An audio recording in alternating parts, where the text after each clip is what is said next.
Evening and welcome to this March 14, 2022 Unmasked, all present in this room, Committee of the Whole meeting for the Lake Bluff Village of Trustees. Clerk, please call the roll. Trustee Markey. Here. Trustee Rabin. Here. Trustee Ryder. Here. Trustee Ingeman. Here. Trustee Brienne. Here. Thank you. Next is our non-agenda items and visitors for public comment. The Committee of the Whole allocates 15 minutes during this item for those individuals who would like the opportunity to address the Committee of the Whole on any matter not listed on the agenda. Each person addressing the Committee of the Whole is asked to limit their comments to a maximum of 3 minutes.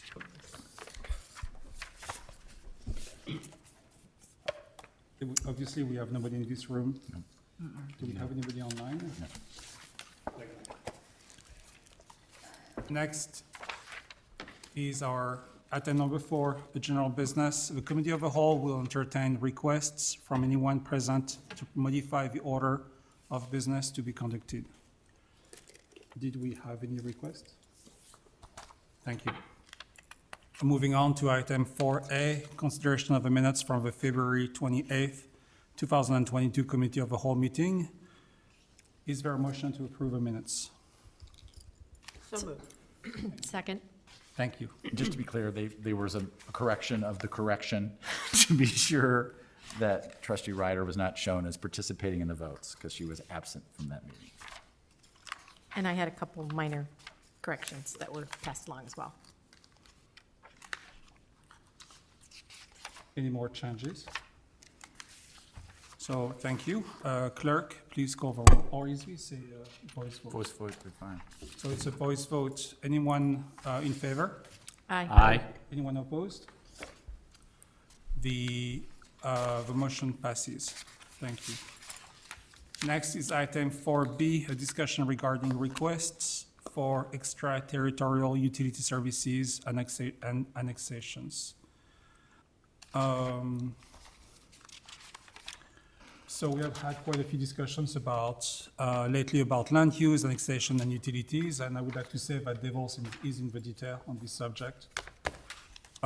Drew, could you please lead us with a summary? Sure. And as I won't go through the entire memorandum, but really as it's laid out there is this is a kind of a historical context conversation. Jeff's available to walk through some of the stormwater issues and the utility issues where we're at in terms of where our systems are built out to, and maybe if requests like this are going to be considered in the future, maybe some other considerations to include the ones that are set forth in the memorandum. That's again in addition to those previous terms or conditions for annexation. And these really, these agreements that the village has done in the past, and there's only been a handful of them, were done purposely in that they were friendly negotiated terms where the village could extend utilities to these properties and set forth terms for annexation sometime in the future that the village would control the win of that. And that's in direct response to the village's comprehensive land use plan and other documents that help kind of guide the village's vision for what it should look like someday in the future.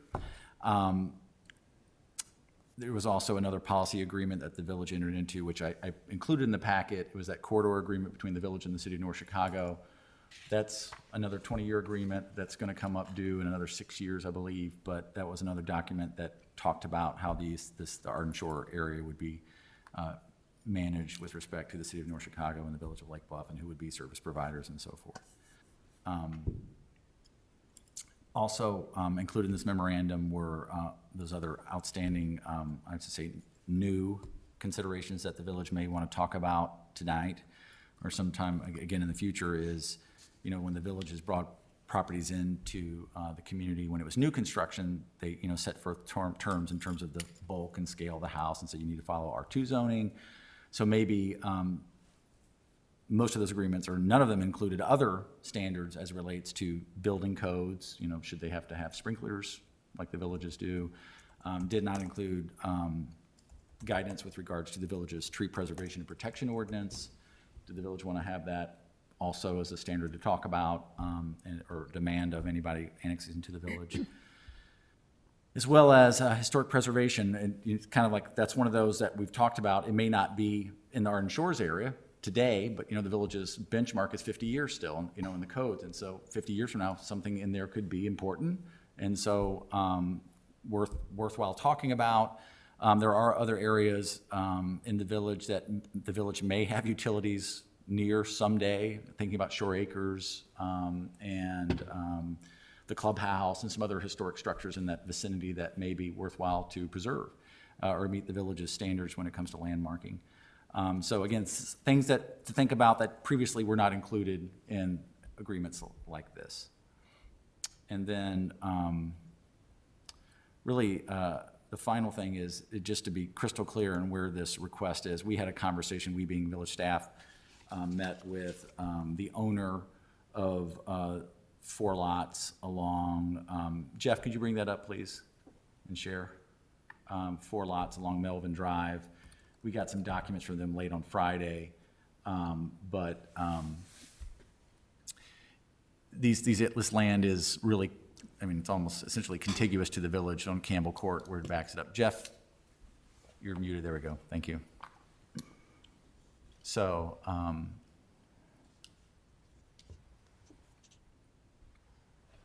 Jeff, I'm hoping you can zoom in a little more. Yep, hang on a second.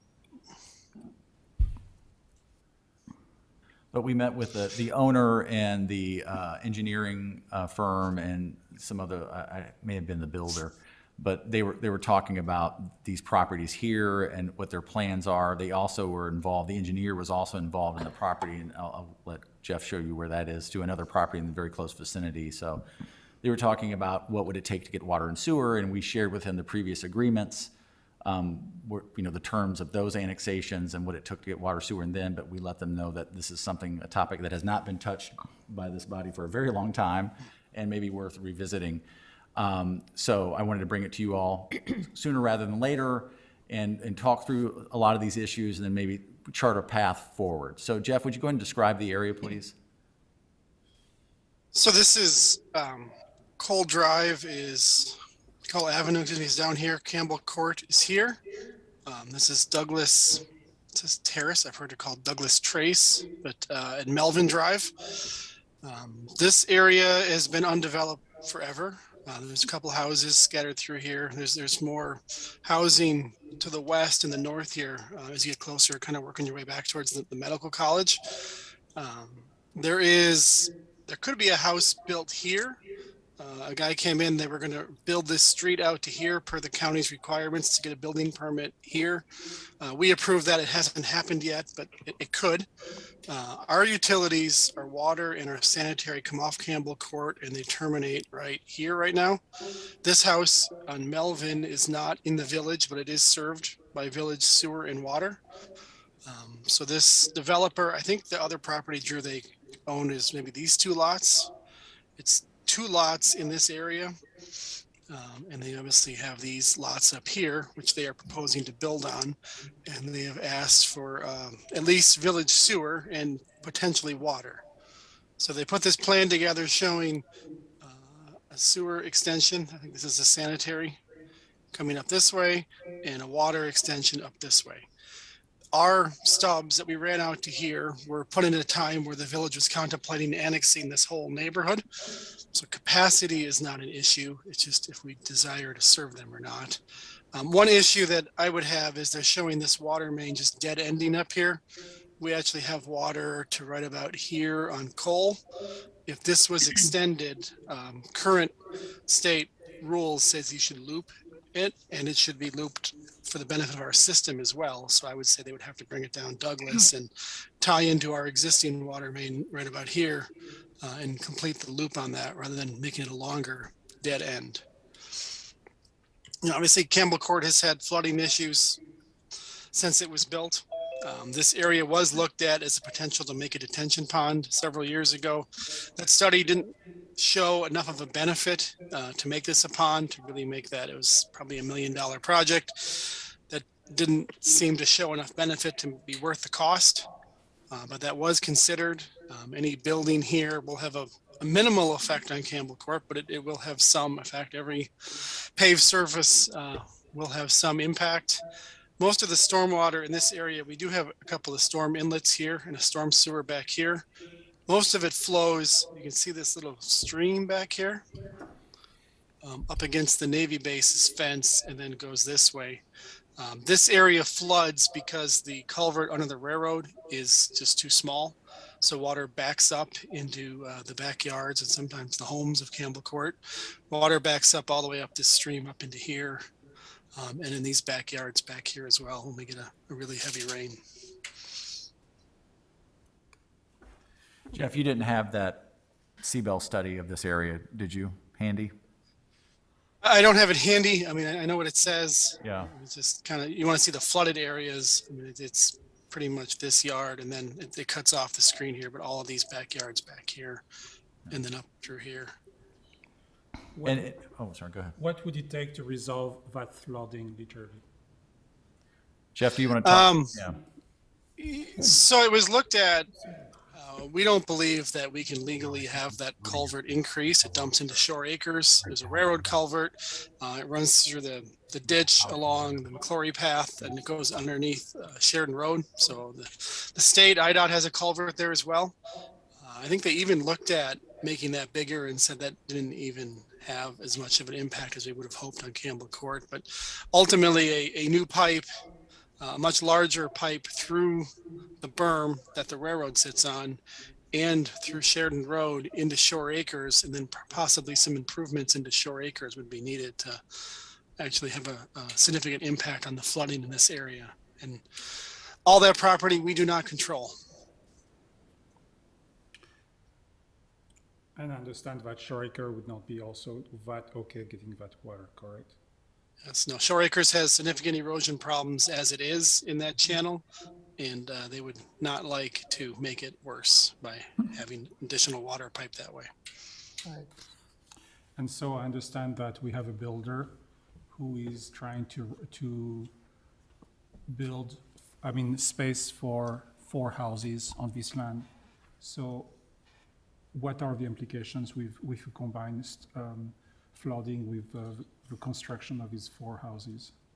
Yeah, I think Village Engineer Hansen talked about that it will have some impact. It may not be enormous in impact, but any additional impervious surface in the area will have a negative impact on the existing properties in Campbell Court. As well as, presumably, Jeff, to the degree that other properties downstream in unincorporated area as well would have some impact too, yes? From where we are here, there really aren't any. Downstream, you're talking in Shore Acres, there could be some impact there.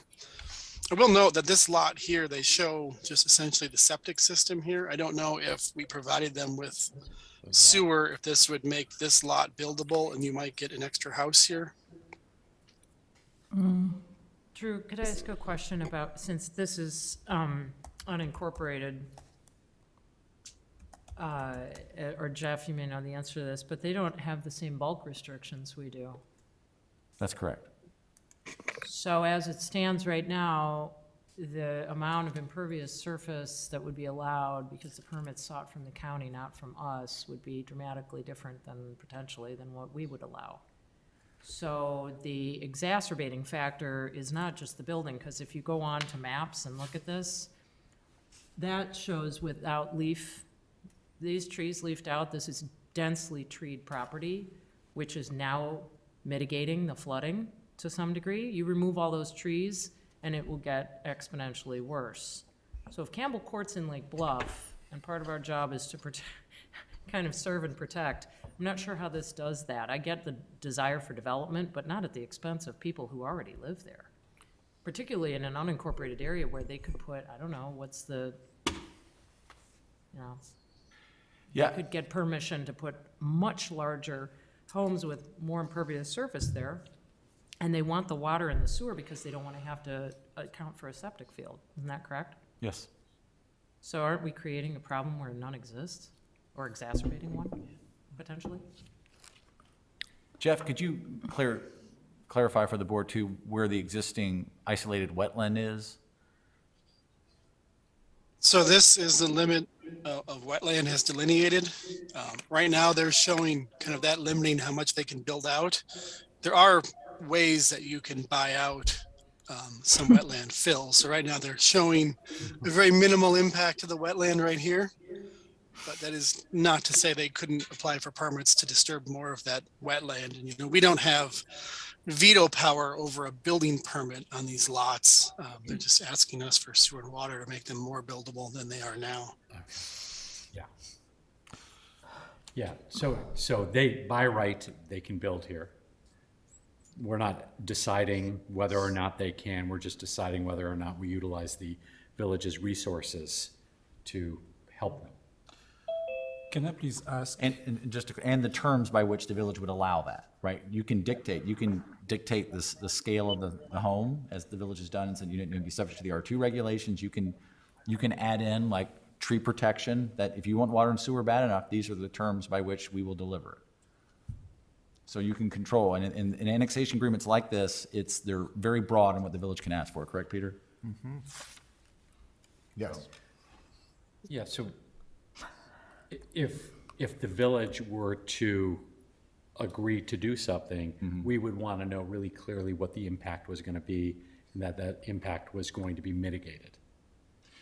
Yes, and the builder had commented verbally at least that they would be willing to account for the impact of the new impervious surface that they would create. And Jeff, do you want to describe how they might do that?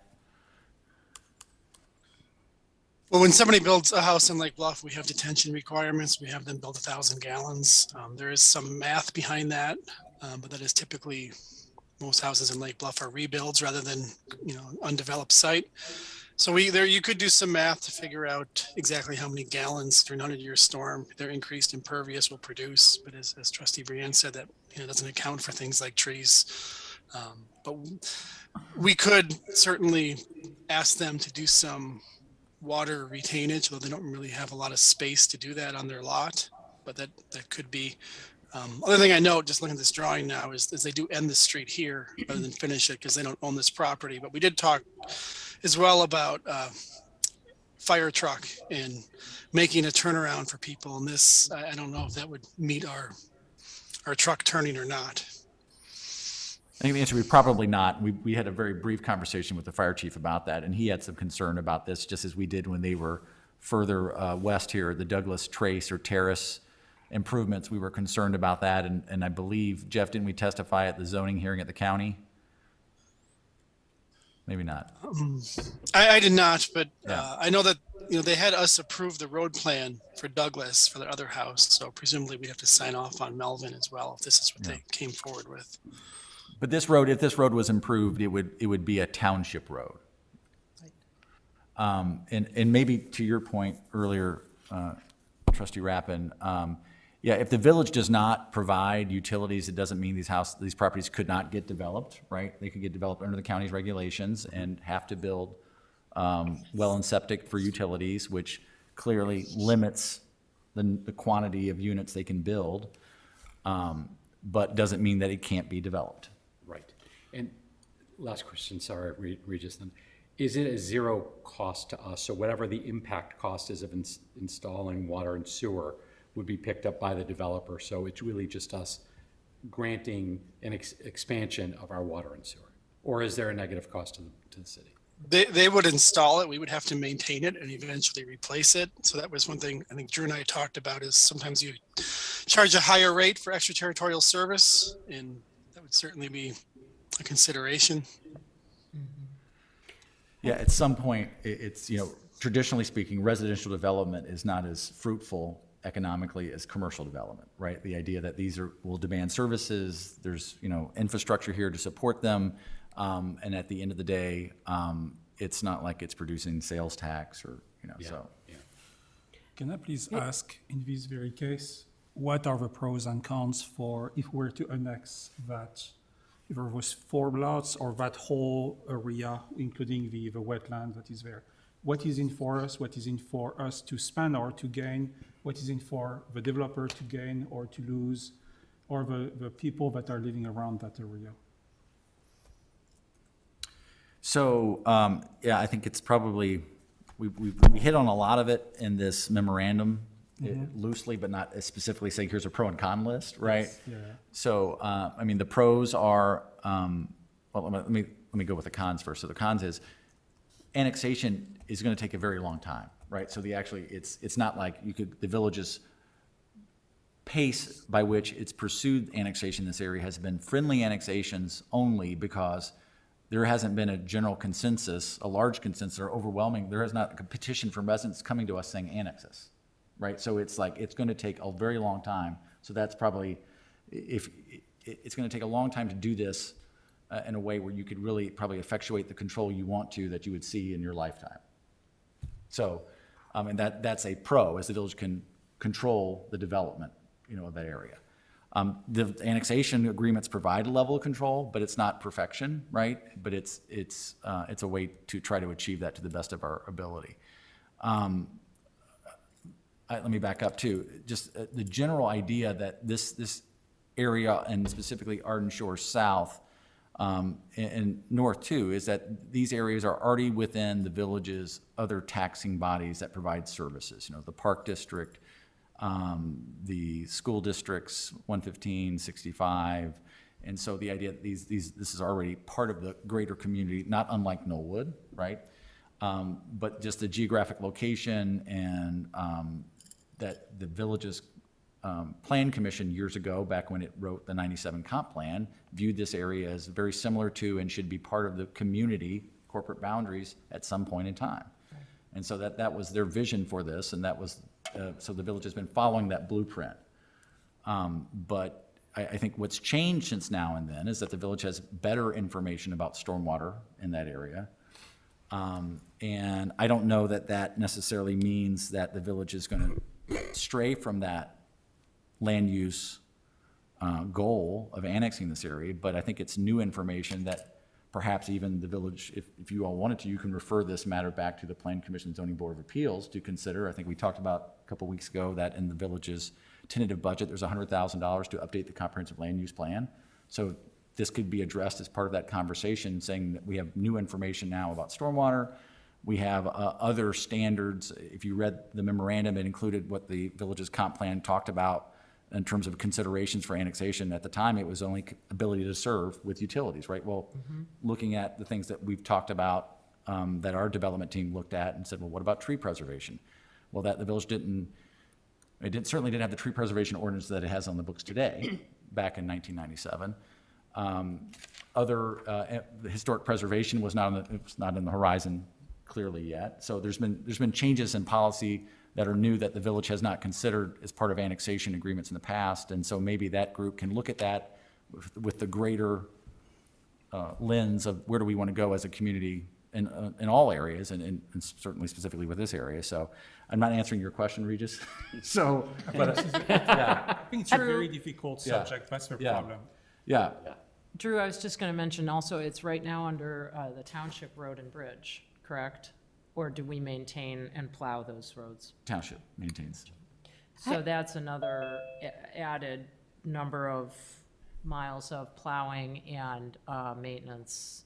I don't, pro con is just a fact, but, and service for fire and police. Well, although they probably respond. they're currently, Arden Shores, this may be insightful in some ways, Arden Shores North is in the north side of the railroad tracks. Arden Shores South is this area here. Back in the day when they were trying to get fire protection districts, they didn't necessarily see eye to eye. So they had two separate fire protection districts, as small as they are. And we're a service provider to both. But, just that whole idea of, independent spirit or whatever, just not necessarily didn't find alignment there. So it proceeded, and now you have two very, very small fire protection districts that we serve extraterritorially. That area is service for public safety, for law enforcement from the sheriff's office.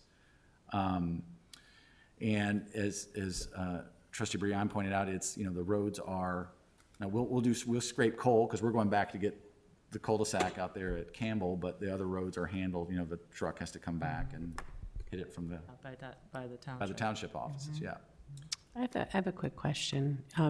Jeff, is any of the portion of that land back there considered a floodplain? I feel like in the past we've talked about, we have all that rain, that portions of that is a floodplain back there?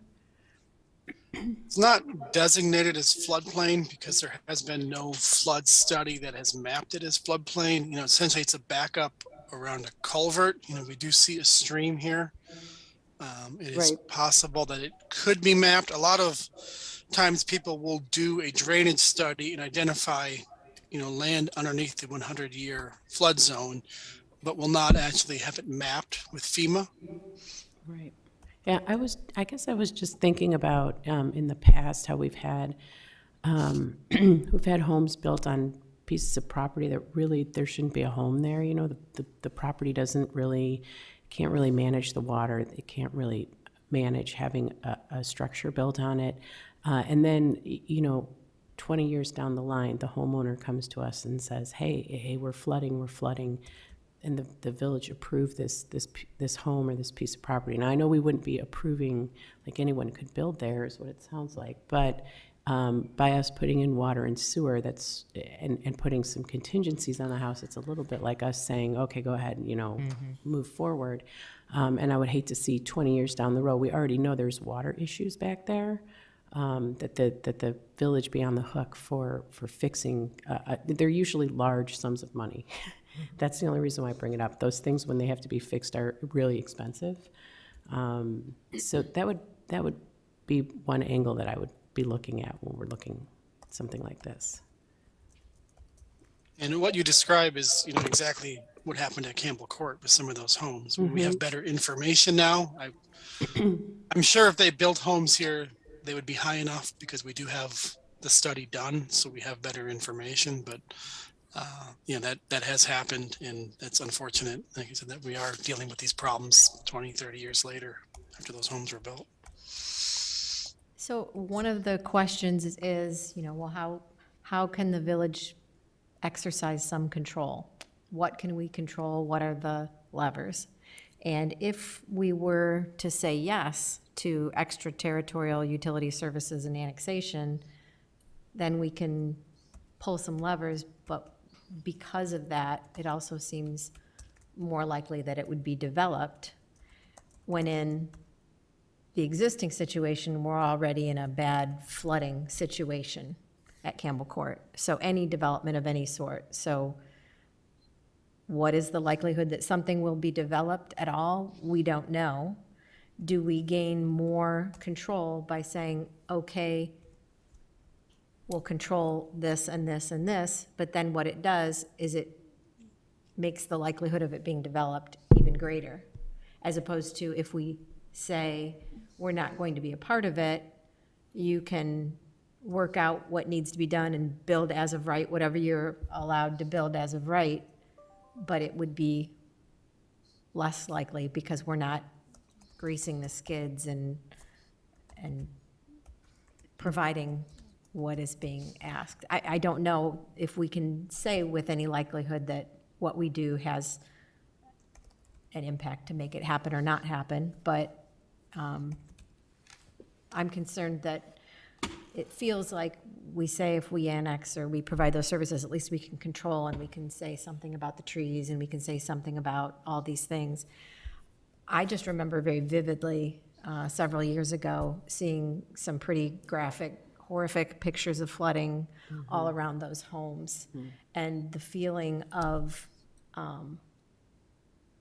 just an inability to do anything about it. The price to do anything was so large, and even if you did that project, it would impact it so little.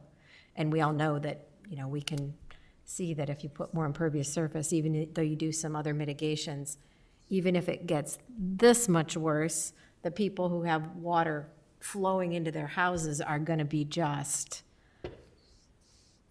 shattered, you know? And I just remember very, very vividly, not that long ago, having people come and say, why can't you do something about us? Why did you let this happen? How come you didn't know? You guys are supposed to know. Well, nobody has a crystal ball, but we do know what has already happened, and this can't possibly, developing that can't possibly be good for the people who are already a part of the village. I'm not excited about development happening, and I know I can't say yes or no to it happening, but we can say as a village whether or not we want to do our best for the village. We want to do the best for the residents who have already come before us and presented very tragic and impossible situations. I think, thank you, and I'm going to continue on that point. I think we have a difficulty here for a conversation, a good conversation to occur, because there are two contradicting problems in front of us. We can either do annexation, control, so this is we control the land, we control the environment, we control the tree ordinances, we control the way water is delivered, or the sanitary sewer, or the storm sewer, we do control on the land, or the other pole we discussed here is betterment of people. And so what you're saying is we don't control the land, and therefore we have not betterment of people. People are getting flooded. So on the one hand, we control the land, and we put our policies down for the village, and this becomes village of Lake Bluff. Or we care about people, and we say, you know what, you might or you might not want to develop, but we can provide you water. Good luck. That's basically the two poles we're dealing with. And I think the difficulty in this conversation is what should we do next for the betterment of people, or for that developer making a request to develop land? Oh, I think the people, citizens of Lake Bluff would take precedent over any development any day. I agree 100% with what Barbara just said. And 2017, I assume, is when you're talking about. That's in our rearview mirror. Jeff knows, and all of us know, that 100-year rains have been recalibrated. Our weather is getting more severe, not less. I think my vote would be with Barbara's, that I would not want to see this developed. I understand development, but I just think just because it's there doesn't mean we need to build on it. I think we need to do what we can to protect the people that are in Lake Bluff. That's our job. So I have a difficulty with that. That is, I don't know what that neighborhood thinks, the people in that neighborhood. What is their natural tendency to say, we need help, or we're doing fine, just fine the way we are? And we might or we might not want development in that area in relationships to impervious area. That is my difficulty right now. What was the last part you said? You do? You do or you don't? I don't know what is the general consensus for that area, for residents in that area. We need help with water, or we're doing just fine by ourselves. And do we want development there, or we don't want development? We do not want to create more impervious surfaces. What is the general consensus in that area? I bet if we asked them, I think it would be, do not facilitate development. I agree. I would agree with that. I would agree. I agree. Given what happened in those pictures that we saw in 2017 with the flooding. Yeah. Drew, you mentioned that we could we could get some more insight from the PCZBA on this. Can you explain that just a little bit more? Yeah, the idea that these policies for land use were recommended and ultimately adopted by the village board, but they started with the Plan Commission's creation of the comp plan and how the village would view these areas that are adjacent to the village's borders and how it might grow and annex and serve other areas. I might like to get their opinion on this, just see how they feel about kind of what we're looking at and what we're discussing. I feel like they might have more expertise in the area and be able to give us some good opinions.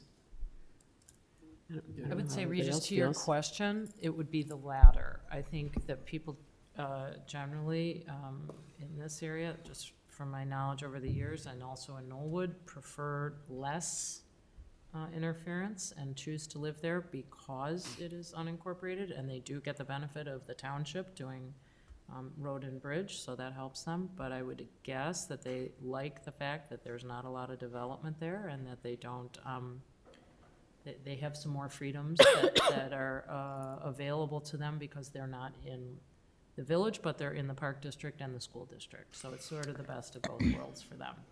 And I have friends that live there. I think that's probably how they would answer that question. So what I hear right now from Joy One and moment. from Kate, This is, I've been contemplating this. It sounds to me that we're quite certain that the interests of the people who are currently in Lake Bluff and Campbell Court would be to not facilitate further development.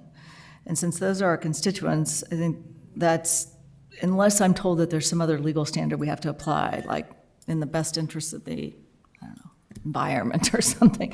But I think what we know is that the interests of the people that are part of Lake Bluff are better served by less development, then we ought not enter into an annex agreement. If we don't have an answer for their current stormwater situation, it seems to be our responsibility to do what we can to not exacerbate it. And as long as the legal standard is such that we can take that into consideration in denying a request to connect, I think we can connect to our, we don't have to facilitate the most efficient use of our utilities on behalf of extraterritorial units, or that's not a standard that we must apply. So based on what I understand the standards to be, we ought to act in the best interest of the people that are part of our community now, part of our town now. And it seems to me it's incumbent upon us to not exacerbate the stormwater problem that they're already experiencing. so what I hear on the board right now is, let's not exacerbate the situation. That there is a sense of freedom. We chose that place because, and we have also Joy that is, well, let's refer that matter to PCCBA for more study. Okay, that's what we have right now. I would be in favor of, we don't really know. And my position would be, okay, let's refer that to PCCBA for a more formal study of that problem. Do we need to make a motion? Or is that just a That can be discussion? the direction. That's the We direction. can take it to the PCBA. I agree and with for now, we can say the village is not interested in exacerbating the problem, but we'll send it to PCCBA. If they come back with some different direction, then we'll present it to the board at that time. Is that a consensus? Yes. Yes. Thank you. Yes, thank you. Awesome. Thank Thanks, you. Jeff. So now that we have a consensus and it is 6:53, I would welcome motion to adjourn. So moved? Second? Second. Thank you. All in favor, say aye. Aye. Aye. Opposed? Thank you, and we're adjourned. Yeah, a 7-minute break. Peter, tell, tell, tell, tell, tell, tell, tell, tell, tell, tell, tell.